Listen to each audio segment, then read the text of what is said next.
सचमुच में बिहार बदलने वाले हैं।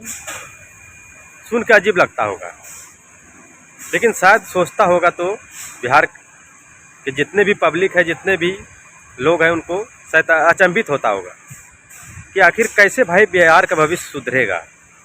अगर यदि कोई अच्छा आदमी बिहार में काम करने का कोशिश करता है, कोई अच्छा आदमी का आगमन होता है, तो उनको निराश कर दिया जाता है। तो आखिर बिहार कैसे सुधरेगा? क्या इनके लिए कोई नया समीकरण तैयार करना होगा? कुछ भी समीकरण तैयार कर लो जो कि गणितज्ञ किसी से न, जैसे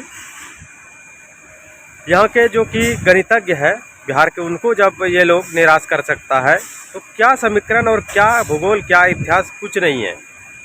और बात करें तो जिस तरह से बिहार के जनता में जो ये एक तरफ का हो है ना पागलपन, और पागलपन ये यहाँ तक की हद नहीं है, यहाँ की नेता लोग भी इनके साथ वही बेहरामी दिखाता है। और बात करें तो जिस तरह से ये लोग 5 केजी अनाज और 10,000 नाम के चलते ये लोग बिक जाते हैं, और उनके बावजूद भी इनको क्या मिलता है? वही ट्रेन मिलता है, वही लेबर का काम मिलता है, वही दूसरे राज्य में, वो भी अपने राज्य में नहीं मिलता है। तो भाई बिहार का जो भविष्य खराब करने में सबसे बड़ा हाथ है तो बिहार के जनता में है, और बिहार के जनता ने ऐसा किया है। और सबसे गलत अगर यदि है तो बिहार का जनता है, और बिहार में जो जाति बाती के नाम पे जो बटा हुआ है, ऐसे बिहार का भविष्य नहीं हो सकता है, कभी नहीं होगा। और यहाँ का जो पागलपन है ना, ये पागलपन उतना देर ही रहता है जितना देर इलेक्शन का टाइम रहता है। ये मेरा जाति का है, वो मेरा जाति का है। अभी जो जीता है, अगर ये तुम्हारा जाति का है तो तुम क्यों बाहर जाते हो कमाने के लिए? क्यों गधा के तरह ट्रेन में भर भर के दूसरे राज्य के लिए जाते हो? और दूसरे राज्य में जब प्रताड़ित होता है तो बोलता है ऐसे कर दिया, ठीक करता है।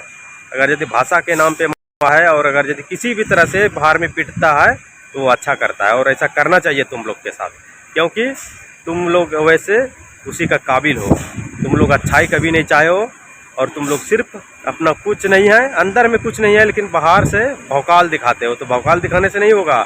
बिहार ऐसे नहीं बदल सकता है, कितना भी कुछ कर लीजिएगा। बिहार का लोग बेवकूफ़ है और बेवकूफ़ रहेगा। सिर्फ ये लोग बिका हुआ है, और कुछ चंद पैसे जो कि 10,000 और 5 केजी अनाज के लिए, तुम्हें 5 केजी अनाज में अगर यदि तुम्हारा घर चल सकता है तो तुम क्यों बाहर जाते हो? अगर यदि 10,000 में तुम बड़ा कंपनियां खड़ा कर सकता है तो करो, क्यों जा रहा है गधा के तरह दूसरे राज्य कमाने के लिए?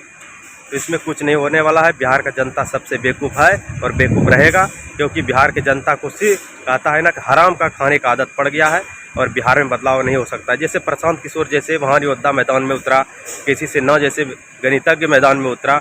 और बात करें तो तेजस्वी यादव भी उतना बुरा नहीं है जितना कि लोग समझ रहे हैं। मैं खुले तौर पे किसी का सपोर्ट नहीं करता हूँ, लेकिन बिहार के भविष्य के लिए मैं एक बात बताना चाहता हूँ कि बिहार का भविष्य कभी नहीं सुधर सकता है जब तक ऐसे लोग रहेंगे, और जब तक बिहार की जनता नहीं सुधरेगा तो नहीं होगा। और बिहार में कुछ नहीं देने वाला है, सिर्फ ट्रेन मिलेगा और 5 केजी अनाज मिलेगा, और फैक्ट्री लगेगा दूसरे राज्य में जाकर के, और यही होता रहेगा। और तुम लोग देखते रहोगे और गधा की तरह मार खाओगे, और ट्रेन में भर भर के जाओगे बकरी की तरह लद के। जय हिंद दोस्तों, मेरा नाम गौतम कुमार यादव हुआ। मेरे चैनल को लाइक करें, सब्सक्राइब करें, कमेंट और राय दें। जय हिंद, जय भारत।